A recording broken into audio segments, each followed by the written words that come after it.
Então, gente, hoje vamos começar um curso direcionado para aqueles estudantes de nível superior, tá ok? É um curso de Química Analítica Avançada. Nesse curso vocês vão ter uma introdução a um tópico, né, de equilíbrio químico.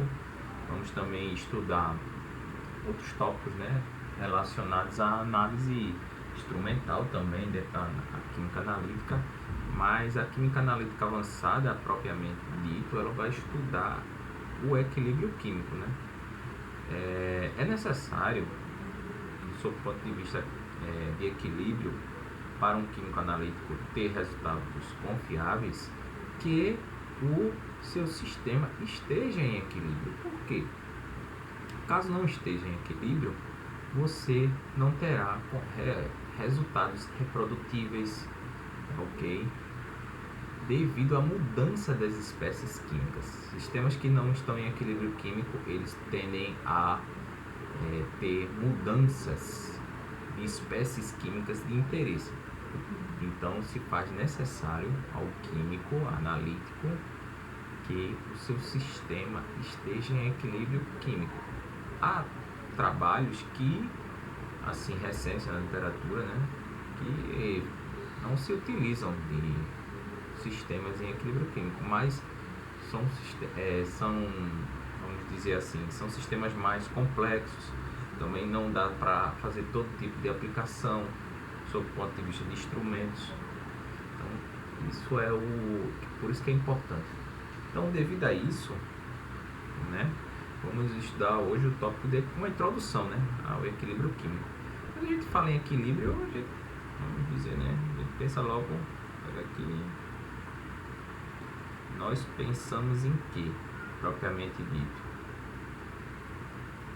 Nós pensamos num sistema, né? Aqui, pronto. Então, nós pensamos em quê? Nós pensamos num sistema na qual uma gangorra, não é isso? Uma gangorra onde tem uma pessoa aqui do mesmo peso. Isso é um pensamento intuitivo de equilíbrio, né? E outra pessoa aqui, né, com o mesmo peso. Então elas estão em equilíbrio, né? Significa que a força que essa pessoa aplica aqui é igual a essa força que essa pessoa da direita aplica aqui. Também você pode ter um equilíbrio no sentido horizontal, tá ok? Uma força que tem direção de baixo para cima e uma força que tem direção de cima para baixo, ok? Então seria esse sentido mais intuitivo de equilíbrio. O equilíbrio, né, pode ser estático ou dinâmico. Okay. O equilíbrio ele pode ser estático ou dinâmico. O equilíbrio estático é quando você tem um sistema estacionário, né? Você tem um corpo, okay, um sistema, né?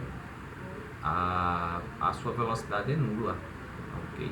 Então as forças que atuam sobre esse corpo em repouso, né? Um exemplo aqui, uma maçã. Você tem um sistema no qual você tem uma força peso de cima para baixo, né? E tem uma força, né, provocada pela ação da mesa, né?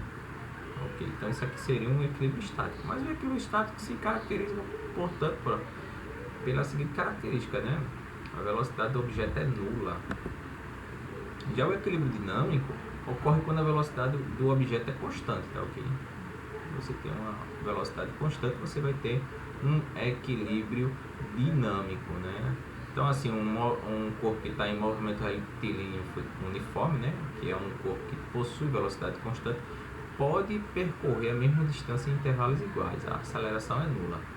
Então, esse corpo aqui, ele está a sua aceleração é zero e sua velocidade é constante. Então, ele está num sistema de equilíbrio dinâmico, ok?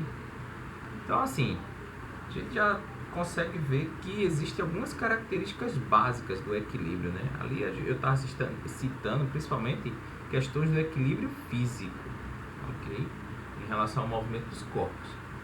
E vamos agora adentrar na questão do equilíbrio químico, propriamente dito. Então, antes de falar sobre equilíbrio químico, a gente tem que relembrar uma coisa, né? Existe na termodinâmica, né, e também na termoquímica, que é princípios da termodinâmica aplicado a reações químicas, a questão dos sistemas, né? Os tipos de sistema. Se um sistema é aberto, se um sistema é fechado, ou se um sistema ele é isolado. O sistema aberto é aquele que troca energia e matéria, né?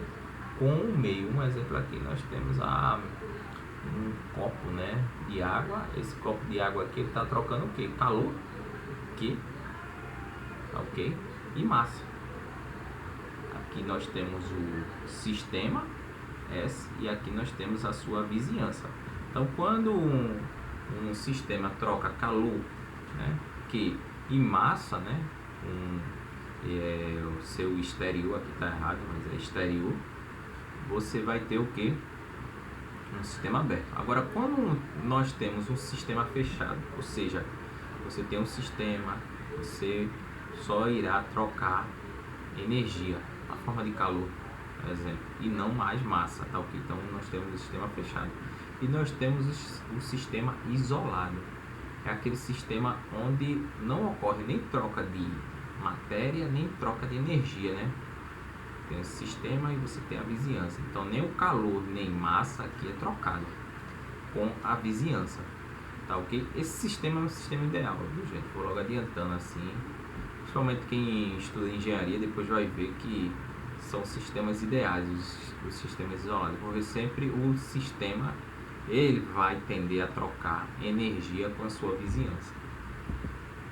Então, assim, só relembrando, né, uma reação química, né, você tem os reagentes e você tem os produtos. Os reagentes do lado esquerdo e os produtos do lado direito. Aí nós temos um exemplo de reação de combustão, né? Você tem o gás metano reagindo com o gás oxigênio, né, por meio de uma combustão. Por que uma reação de combustão? Porque você produz CO2 e água, ok? Então, assim, o que é um equilíbrio químico? O equilíbrio químico, a gente tem que ressaltar que ele ocorre em condições dinâmicas, ok? Ele sempre vai ocorrer em condições dinâmicas, ou seja, tem dois aspectos que são interessantes a gente saber sobre o equilíbrio químico. O equilíbrio químico ele é estabelecido de forma empírica. Quando? Empírico por quê? Por meio de experimentos. Quando a reação, né, ou a rapidez, o termo certo é rapidez, né? A gente coloca velocidade, né? Mas não é. É rapidez. Velocidade e rapidez são diferentes. É um conceito que, assim, se perdeu na língua portuguesa, né? Porque, só adiantando para vocês, mas em inglês, speed tem um sentido, tá ok? Speed seria velocidade. Enquanto rapidez, a palavra em inglês agora fugiu, só traduzindo para rapidez, tem outro. Mas isso não interessa muito não. Você pode até aqui na língua portuguesa falar de rapidez ou velocidade, né, como sinônimo. Mas assim, a velocidade e a velocidade, nós temos aqui um gráfico de velocidade em função do tempo. Então aqui eu estou medindo a velocidade da reação inversa. O que é a velocidade da reação inversa? Vou colocar aqui, ó, A mais B, dois reagentes que vão produzir C mais D. Então a velocidade da reação inversa é essa velocidade aqui, ó. Qual é a taxa de transformação de C mais D em A mais B? Então é essa reta aqui. E a velocidade da reação direta? Qual é a taxa de reação de A mais B que vai dar nos produtos C mais D? Então é a velocidade da reação direta. Note que a reação direta, a velocidade, né, ela vai decaindo até chegar a um patamar. Enquanto a reação inversa, ela vai aumentando, mas até chegar a um patamar. Que patamar é esse?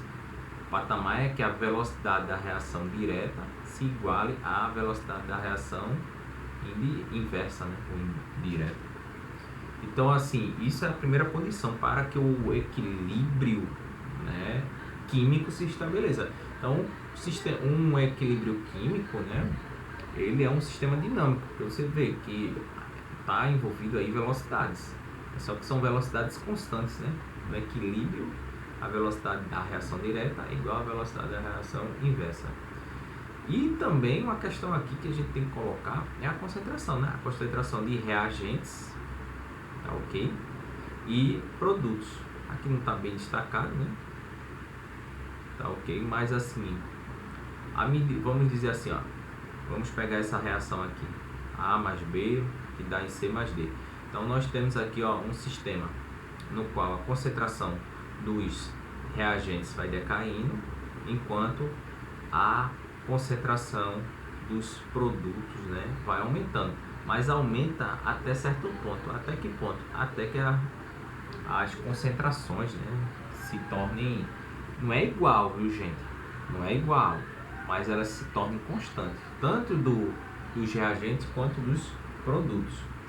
Então, assim, um sistema está em estado de equilíbrio termodinâmico se simultaneamente, né, o equilíbrio é uma condição aqui para a química, é uma condição importantíssima, que é a condição de pressão e temperatura, né, constante.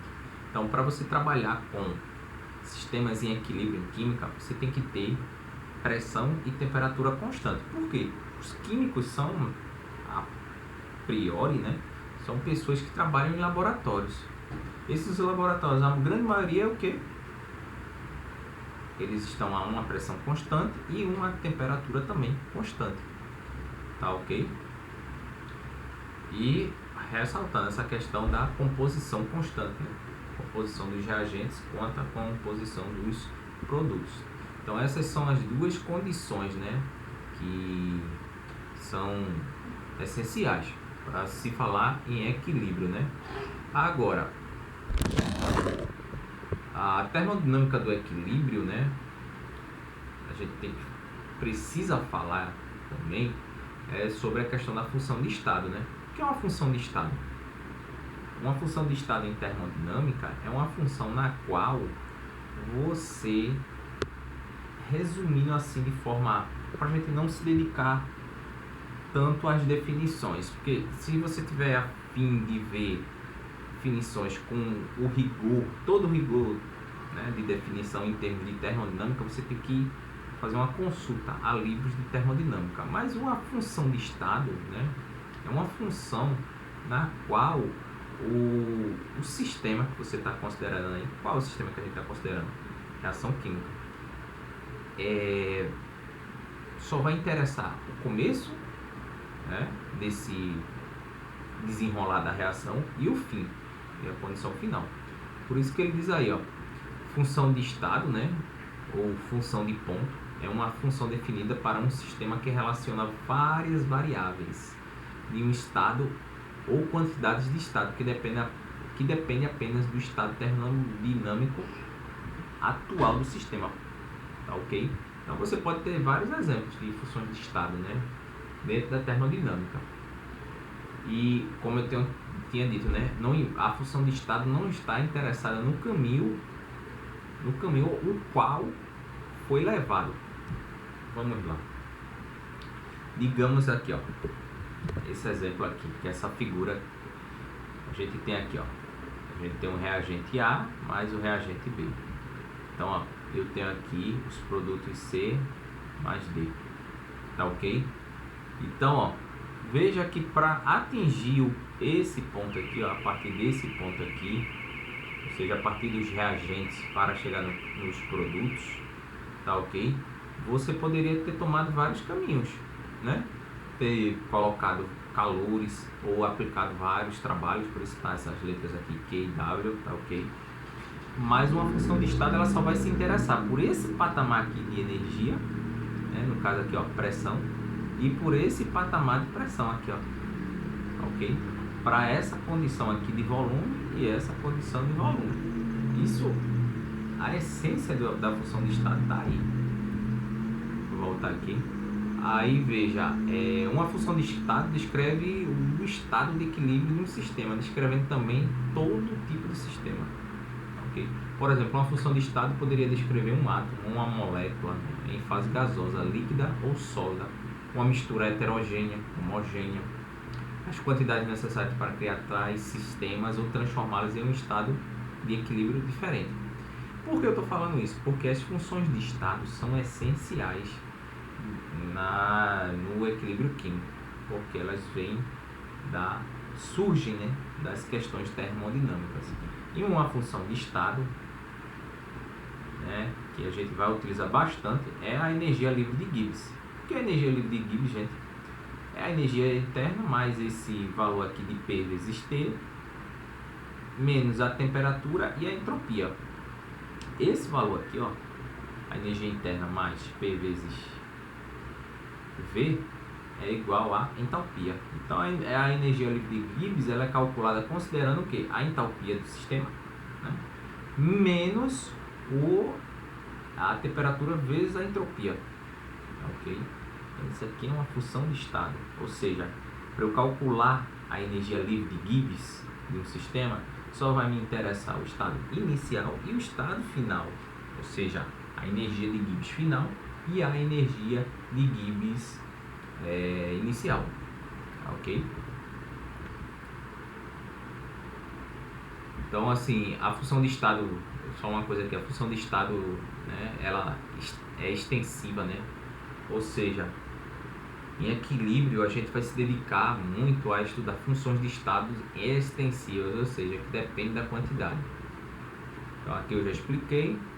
Então, assim, um equilíbrio dinâmico, né, ele é estabelecido em parte de um sistema com certos parâmetros. Os nossos parâmetros, como eu já disse a vocês, né, equilíbrio dinâmico para os químicos é pressão e temperatura e pressão constante.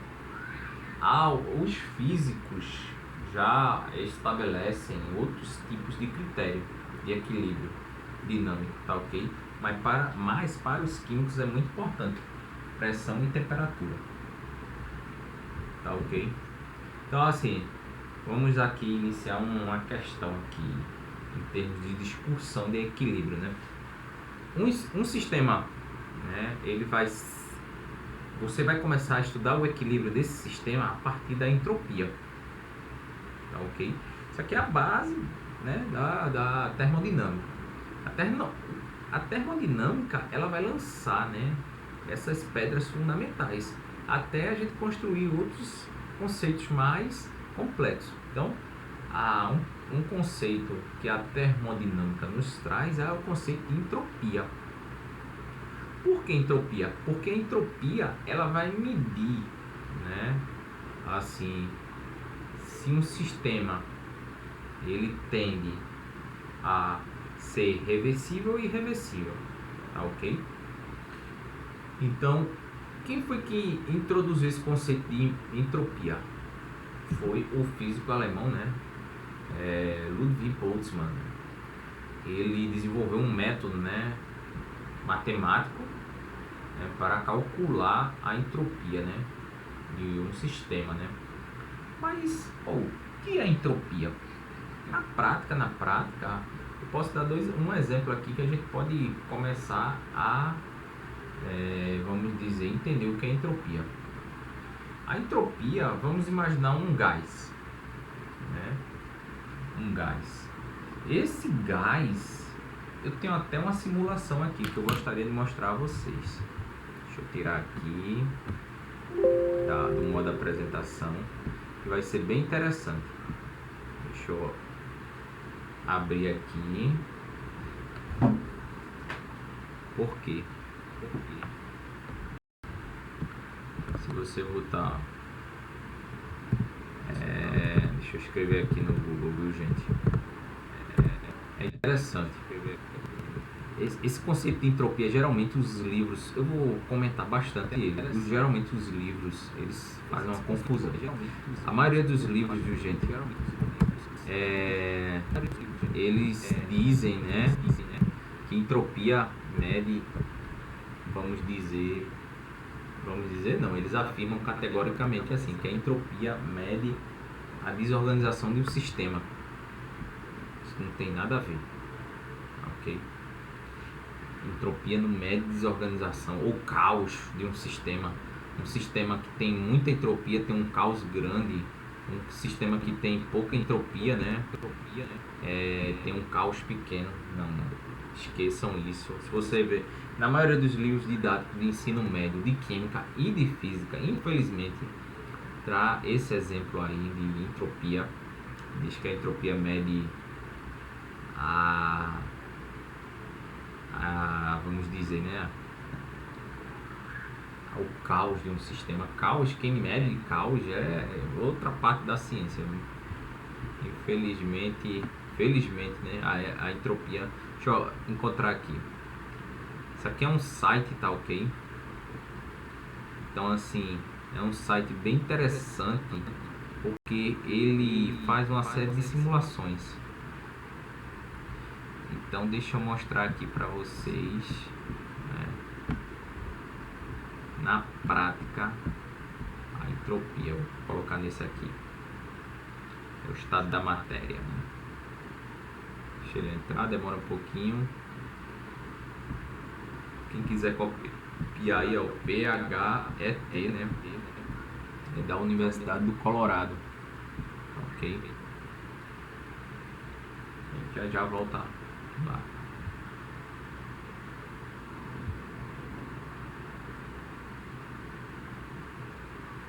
Vamos lá, carregando essa. Quem quiser adianta um pouquinho o vídeo, mas é interessante.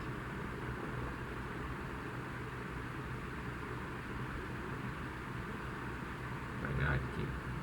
Pronto, vê só. Vamos comparar aqui, ó. Eu tenho um sólido, ok? A entropia, ela vai medir a quantidade de estados que um sistema pode realizar, né? Exemplo, aqui é água. Vou colocar até aqui, ó, molécula de água que é melhor. Então veja, vocês estão vendo que isso aqui aqui é o estado sólido da água, tá ok? Deixa eu colocar o neônio. Me parece que o neônio ficou melhor de visualizar, né? Ó, estão vendo que no estado sólido você tem uma organização grande, né? Por isso que tem essa confusão. Eu vou aquecer aqui, né,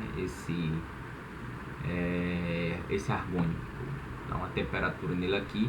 Vejam que à medida que a temperatura vai aumentando, né, parece que a desorganização aumentou também, né?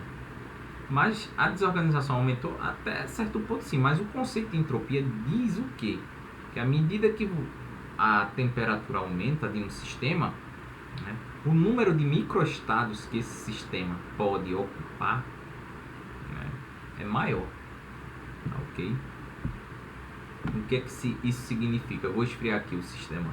À medida que também eu diminuo a temperatura, estou diminuindo a temperatura, ele está marcando em Kelvin, ok?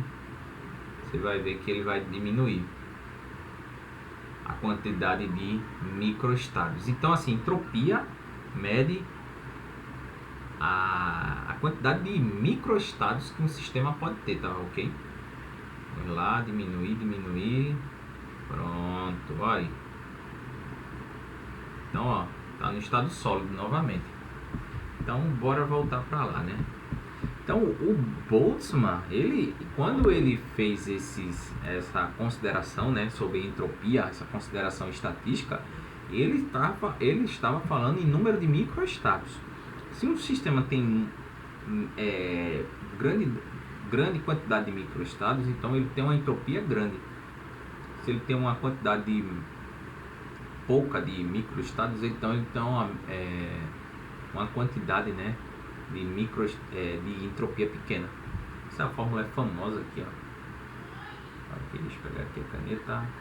Opa.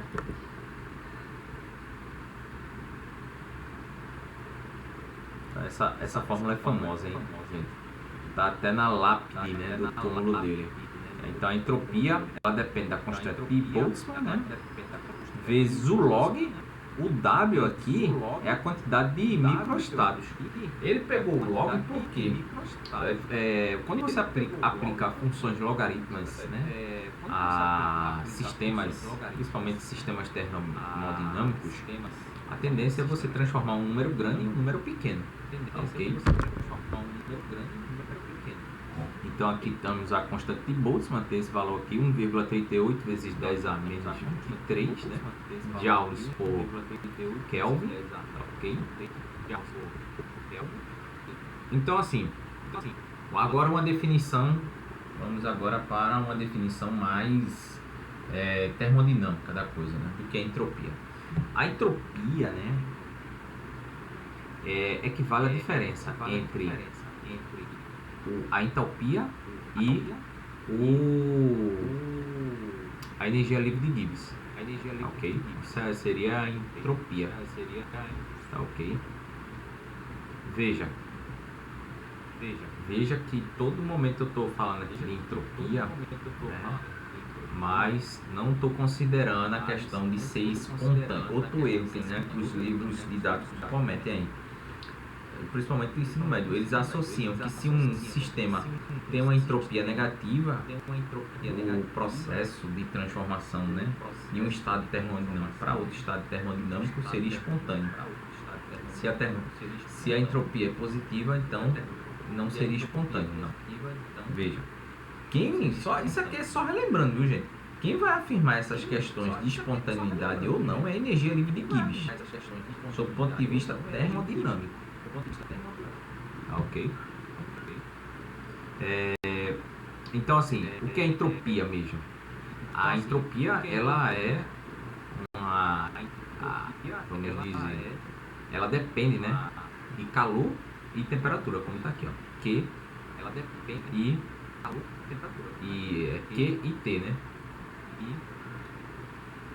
Então, veja, a entropia, ela pode ser definida como a entropia final menos a variação de entropia, né?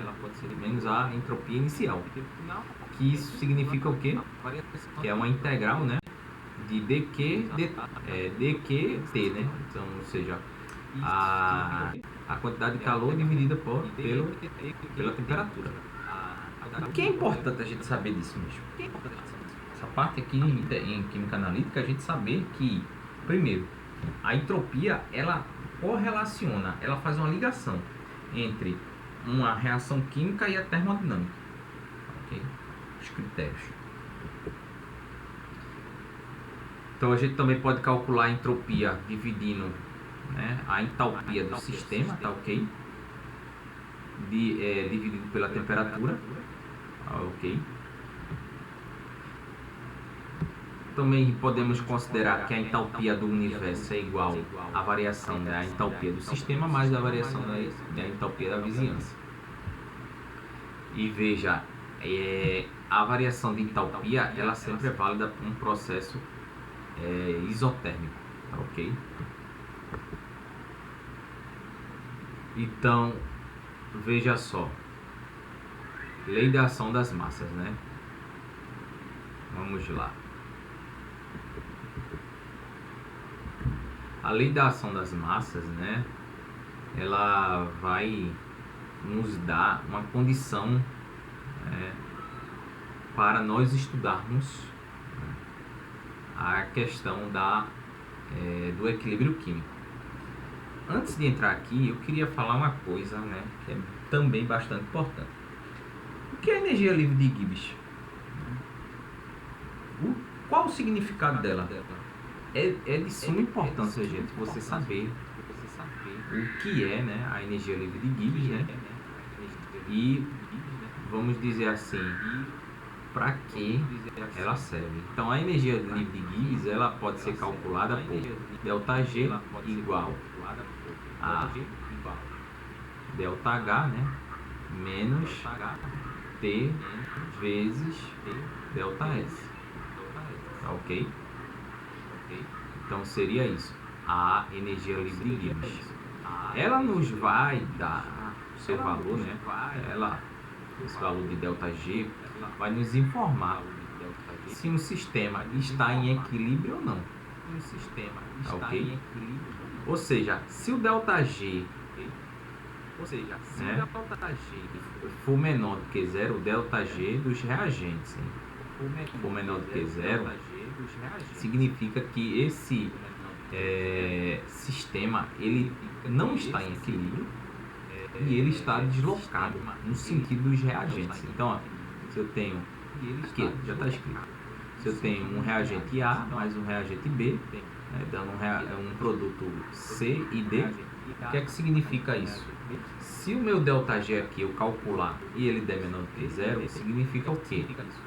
Que primeiro, esse sistema não está em equilíbrio, tá ok? Segundo, você ainda não atingiu a condição de equilíbrio, né? Mas você tende a alcançar essa condição de equilíbrio. Mas olha, vamos olhar esse gráfico aqui. Ó. Você tem a energia livre de Gibbs, aqui nesse. Então aqui é a energia livre de Gibbs de quem? Aqui é dos reagentes. E aqui, ó, eu tenho a energia livre de Gibbs dos produtos. Ok, dos produtos puros, reagentes puros e produtos puros. Então, ó, veja que ela vai diminuindo, né, até atingir um patamar. Ok?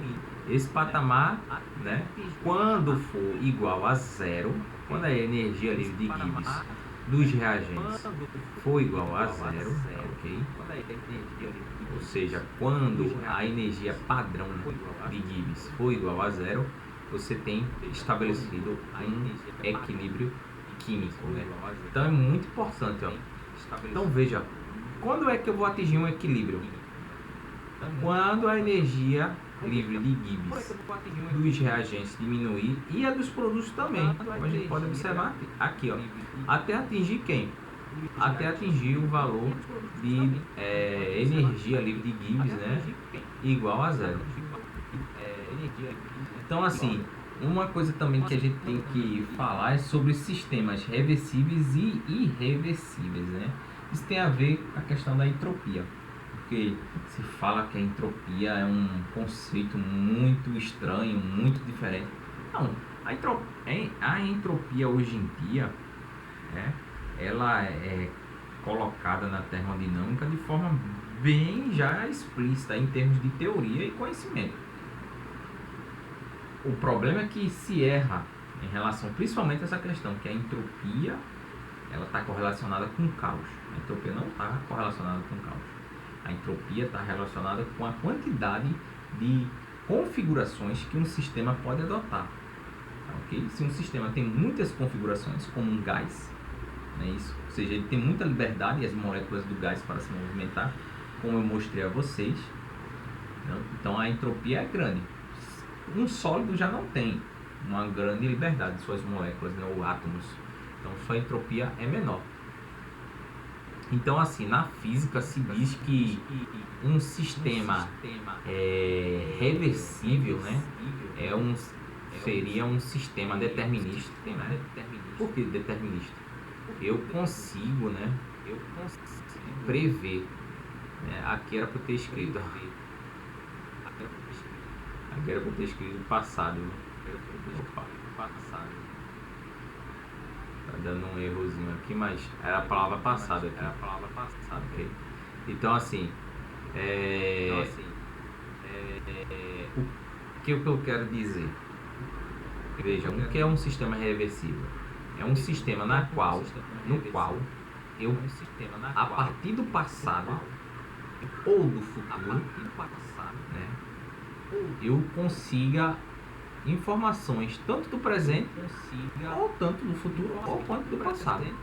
Então é um sistema assim que você consegue. Exemplo, vou dar um exemplo aqui para uma reação química. Vamos dizer, a partir dos valores de energia livre de Gibbs, né, eu posso calcular se uma reação ela vai ser possível ou não. Então é aquele critério lá de espontaneidade, né? Tá ok? Então, assim, é interessante você dominar essa parte, porque muitos livros, né, eles fazem uma confusão em cima disso. A questão da condição de reversibilidade, né? Que é um sistema reversível, que é um sistema irreversível. O sistema irreversível, só finalizando aqui, é um sistema no qual eu não consigo, a partir de informações do presente, obter informações sobre o futuro ou o passado daquele sistema termodinâmico. Tá ok? Então, assim, pra gente falar uma coisa aqui que é bem interessante. Veja, tem um conceito em química chamado de afinidade. Afinidade, o que é afinidade? É o D', tá ok? Dividido por dxi. Xi é essa letra aqui. Então, seria a quantidade de calor, né, dividido pela extensividade de uma reação. Na verdade, a afinidade química nada mais é do que U igual ao ΔG, né? Ou seja, energia livre de Gibbs, negativa. Então a afinidade química, né, é a derivada parcial, também pode-se calcular a afinidade química pela derivada parcial, né, dU da energia livre pela derivada parcial da extensividade de uma reação química. A pressão e temperatura constante. Esse conceito de afinidade química, ele foi sendo mudado com o tempo. Se você colocar aí no Google, afinidade química, hoje vai se relacionar um conceito da tabela periódica, né? Aquelas propriedades periódicas. Mas a afinidade química, antes, ela foi um conceito que eu quero mostrar aqui a vocês. Primeiramente, né? Eu não estou nem relembrando, eu estou falando porque muitos livros didáticos aí, né, de ensino superior não falam sobre essa questão da afinidade química. Você só vai encontrar esse conceito de afinidade química se você estudar, né, a história da química. Então, até, vamos dizer, Newton, né, que foi um dos pioneiros, viu, gente? Pioneiro mesmo em relacionar o conceito de afinidade. Na época de Newton, eles eram alquimistas, tá ok? Newton era um alquimista. Ele tinha um sonho, né, de transformar substâncias em ouro, tá ok? Então, assim, o Newton, né, ele escreveu muita coisa sobre alquimia, mas ele era uma pessoa que tinha muito medo de essas coisas serem publicadas, porque você transformar substâncias em ouro, você poderia até alterar a economia de um país. Então, assim, o Newton foi o primeiro a introduzir o conceito de afinidade química. Então, ele afirmava que determinadas reações, principalmente aquelas reações de simples ou reações de dupla troca, quem não sabe pode dar um Google aí, ok? Que é uma reação simples ou que é uma reação de dupla troca.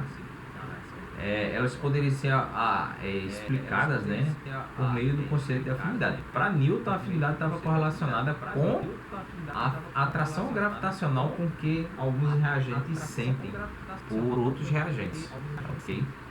Também, o outro químico, né, também que, vamos dizer, popularizou mais esse conceito de afinidade foi o Geoffroy. É um químico francês, hein? Ele publicou essas tabelas de afinidade, ó. Então aqui tem umas tabelas, né, que era possível você, com certas combinações de linhas e colunas, você saber se a reação era possível ou não. Outro que falou também sobre a questão da afinidade, né, foi o Gutenberg e o Peter Wade, né? Eles trabalharam, né, e desenvolveram a famosa lei da ação das massas, né?